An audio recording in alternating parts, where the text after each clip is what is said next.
स्वागत है आपका बी न्यूज नेशन में। मैं हूं आबिद हुसैन शेख। कृषि मंत्री शिवशंकर रेड्डी का बीजापुर दौरा। आज कृषि मंत्री अपने विशेष दौरे के चलते बीजापुर के टिगोटा विभाग में कृषि होंडा का जायजा लेकर मीडिया से बात करते हुए कांग्रेस और जेडीएस के बीच छोटे मोटे विचारों में टकराव है, इसका मतलब ये नहीं कि सरकार गिर जाएगी। केंद्र सरकार के किसान विरोधी रवैये पर सवाल उठाते हुए किसानों के राज्य में कर्ज माफी लॉलीपॉप ही सही किसानों के लिए वरदान है। शबरीमला में महिलाओं के प्रवेश पर मामला सुप्रीम कोर्ट में चल रहा है। बीजेपी सरकार रचाएगी, इसमें कोई सच्चाई नहीं है।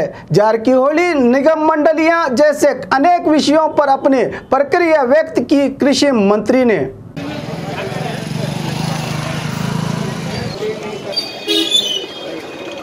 बस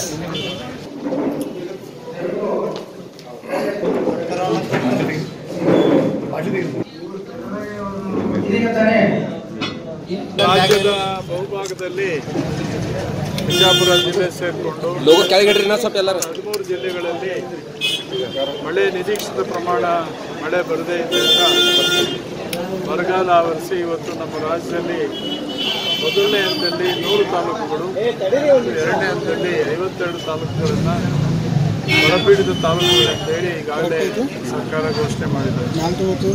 ಅಷ್ಟು ಮುಂದುವರೆದು ಭಾಗದಲ್ಲಿ ಕುಡಿಯುವ ನೀರಿನ ಸಮಸ್ಯೆ ಬಗೆಹರಿಸೋದಕ್ಕೆ ಈಗಾಗಲೇ ಸರ್ಕಾರ ಹಣ ಬಿಡುಗಡೆ ಮಾಡಿದೆ. ಮತ್ತು ಮೇವು ಎಲ್ಲೆಲ್ಲಿ ಬೇಡಿಕೆ ಇದೆ, ಕೊರತೆ ಇದೆ, ಮೇವು ಕೇಂದ್ರಗಳನ್ನು ಸ್ಥಾಪನೆ ಮಾಡಬೇಕು ಮತ್ತು ಕುಡಿಯುವ ನೀರು ವ್ಯವಸ್ಥೆಗೆ ಹೆಚ್ಚಿನ ಶ್ರಮ ವಹಿಸಬೇಕು.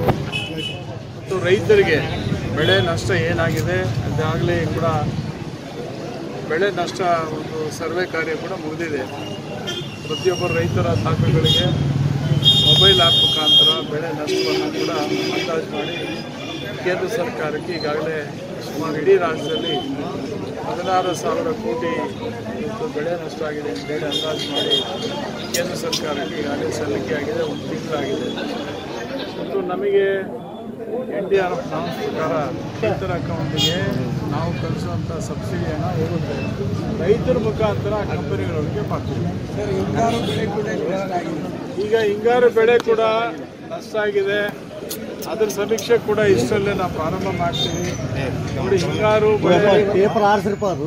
ಸಮೀಕ್ಷೆ ಅದು ಮಾಡೋದಕ್ಕೆ ಡಿಸೆಂಬರ್ ಕೊನೆವರೆಗೂ ನಾವು ಮಾಡಲಿಕ್ಕೆ ಆಗೋದಿಲ್ಲ. ಏನು ಕೇಂದ್ರ ಸರ್ಕಾರದ ಮಾನದಂಡ ಪ್ರಕಾರ ಮೊದಲನೇ ವಾರದಿಂದ ಈಗ ನಾವು ಹಿಂಗಾರು ಬೆಳೆ ನಷ್ಟವನ್ನು ಕೂಡ ರಾಜ್ಯದಲ್ಲಿ ಎಲ್ಲ ಕೂಡ ಸರ್ವೇಕ್ಷಣೆ ಮಾಡಿ ಆ ನಷ್ಟವನ್ನು ಕೂಡ ಪ್ರಮಾಣದ ಒಂದು ಅಂದಾಜನ್ನು ಮಾಡಿ ಸರ್ಕಾರ ಏನು ಕ್ರಮ ತಗೋಬೇಕು ಅದು ಕೂಡ ಬೆಳೆ ವಿಮೆ ಸ್ವಲ್ಪ ಗೊಂದಲಗಳಿತ್ತು. 2016-17ರಲ್ಲಿ ಮೊದಲು ಪ್ರಾರಂಭ ಮಾಡಿದಾಗ ಕೆಲವು ಲೋಪಗಳಾಗಿದೆ. ಅದು ಇನ್ಶೂರೆನ್ಸ್ ಕಂಪನಿಗಳಿಂದ ದೇವೇಗೌಡರು ಹೇಳಿದ್ದಾರೆ, ಕಾಂಗ್ರೆಸ್ ಭಾಳ ಷರತ್ತುಗಳು ಹಾಕ್ತಾ ಇದ್ದಾರೆ. ಇಲ್ಲ, ಆ ಥರ ಏನಿಲ್ಲ. ಕೆಲವು ಏನೇನು ಅಸಮಾಧಾನ ಕೂಡ ಆಗ್ತವೆ, ಎರಡು ಪಕ್ಷಗಳು ಸರ್ಕಾರ ಮಾಡುವಂಥದ್ದು ಕೆಲವು ತೊಡರುಗಳು ಆಗ್ತವೆ. ಹಾಗಂತೇಳಿ ಸರ್ಕಾರ ಉಳಿಯುತ್ತೆ ಅಂತ ಹೇಳಿ ಸಾಧ್ಯನೇ ಇಲ್ಲ. ಸರ್ಕಾರ ಸುಭದ್ರವಾಗಿದೆ. 5 ವರ್ಷಗಳ ಕಾಲ ಇದು. ರಮೇಶ್ ಅವರು ಬೇಜಾರಾಗಿದೆ. ಅವರು ಇದುವರೆಗೆ ಕೂಡ ಏನು ಪಕ್ಷ ಬಿಡ್ತೀವಿ ಅಂತ ಏನು ಹೇಳಿಲ್ಲ. ಎಲ್ಲ ಕೂಡ ನೀವು ಮಾಧ್ಯಮಗಳಲ್ಲೇ ಪಕ್ಷ ಬಿಡ್ತಾರೆ ಅಂತ ಹಾಗೆ ಅಂತೇಳಿ ಕೂಡ ಬೆಂಬಲಿಸ್ತಾ ಇದ್ದಾರೆ. ನಿಮಗೆ ಸಿಗ್ತಾರೆ, ನಮಗೆ ಸಿಗ್ತಾರೆ, ತೊಂದರೆ ಇಲ್ಲ, ಪಕ್ಷದಲ್ಲಿ ಇದ್ದಾರೆ. ಸರ್ ಏನಿಲ್ಲ, ಕೊನೆಯದಾಗಿ ಶಬರಿಮಲೆ ಗೆದ್ದು ಮಹಿಳೆಯರು ಆಲ್ರೆಡಿ ಹೊರಗಡೆ ಹೋಗಿ ಶಬರಿಮಲೆ ಪ್ರವೇಶ ಹೆಣ್ಮಕ್ಳು ಕೊಟ್ಟು ಸುಪ್ರೀಂ ಕೋರ್ಟ್ ಆದೇಶ ಆಗಿದೆ. ನಮ್ಮ ದೇಶದ ಅತ್ಯುನ್ನತ ಸಂಸ್ಥೆ, ಅದಕ್ಕೆ ಎಲ್ಲರೂ ಕೂಡ ನಾವು ಕಾನೂನು ಪಾಲನೆ ಮಾಡಬೇಕು. ಆ ದೃಷ್ಟಿಯಿಂದ ಹೆಣ್ಮಕ್ಳು ಈಗಾಗಲೇ ಸಾಕಷ್ಟು ಸಾಮಾಜಿಕ ಬದಲಾವಣೆ ಕೂಡ ಹೆಣ್ಮಕ್ಳು ಸಮಾಜದ ಪಾತ್ರ ಇದೆ.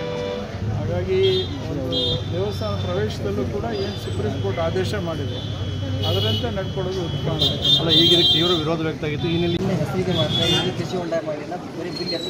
ಈಗ ನೀನು ಬಂದಿದ್ದೇನಪ್ಪ ಅಲ್ಲಿ ನೋಡಿದ ಕಣ್ಣಲ್ಲಿ ಸರ್ ನಿಮಗೂ ಒಂದು ತೋರಿಸೋದು ಬೇಡ ಸರ್, ಸಂಪೂರ್ಣವಾಗಿ ಜಿಲ್ಲೆಯಲ್ಲಿ ಹೇಳ್ತೀನಿ ಸರ್ ಒಂದು ಸೆಕೆಂಡ್ ಕ್ವಶನ್ ಕೇಳ್ಬಿಡ್ದು ಆಮೇಲೆ ನೀವು ಹೇಳಿ. ಸಂಪೂರ್ಣವಾಗಿ ಜಿಲ್ಲೆಯಲ್ಲಿ ಈ ಕೃಷಿ ಹೊಂಡ ಆಗಲಿ ಜೊತೆಗೆ ಸೇರಿದಂತೆ ಕೃಷಿ ಇಲಾಖೆಗೆ ಸಾಮಗ್ರಿ ವಿತರಣೆ ಅಲ್ಲಿಯೂ ಕೂಡ ಡಬಲ್ ಆಗಿ ಯಾರ್ಯಾರು ಇದ್ರು ಮತ್ತು ಅವ್ರಿಗೆ ಕೊಡೋದು, ಈ ರೀತಿ ಯಾರು ಶ್ರೀಮಂತ ಮತ್ತು ಅವ್ರು ಏನು ಬೇಡಿಕೆ ಮತ್ತು ಯಾರು ಪ್ರೆಷರ್ ಹಾಕಿ ಒತ್ತಡ ಹಾಕಿ ಕೊಡ್ತಾರೋ ಅಂಥವ್ರಿಗೆ ಮಳೆ ಸಾಮಗ್ರಿನ ಕೊಡೋದು ಇಂಥ ಕಾರ್ಯಗಳೇ ಆಗಿದೆ ಸರ್. ಇದ್ರ ಬಗ್ಗೆ ಯಾವುದೇ ಕೂಡ ತನಗೆ ಇದ್ರೊಳಗೂ ಆಗ್ತದೆ. ಈಗ ನೋಡಿ, ಕರ್ನಾಟಕ ರಾಜ್ಯ ಸರ್ಕಾರ ಕೃಷಿ ಭಾಗ್ಯ ಬಹಳ ಉತ್ತಮವಾದಂಥ ಕಾರ್ಯಕ್ರಮ.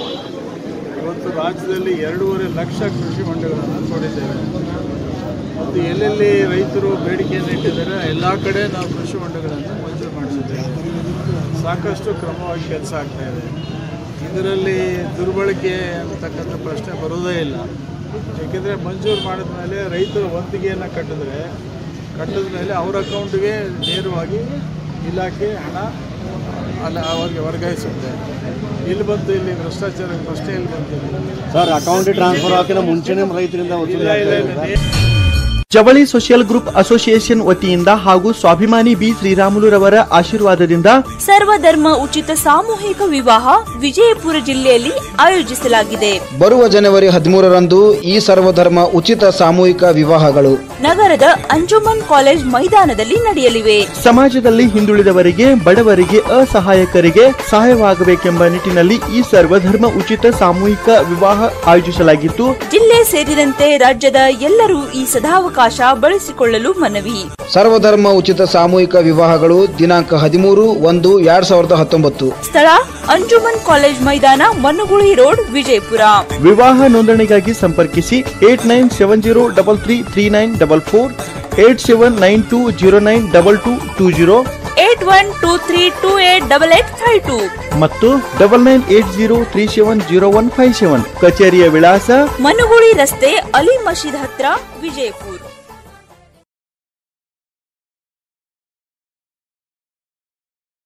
और खबरों के लिए देखते रहिए B News Nation. B News Nation के लेटेस्ट न्यूज़ों को अपने मोबाइल में देखने के लिए यूट्यूब में बी न्यूज नेशन के चैनल के सब्सक्राइब आइकॉन को दबाएं और फिर बेल आइकॉन को दबाने पर आप लेटेस्ट न्यूज़ों को देख सकते हैं।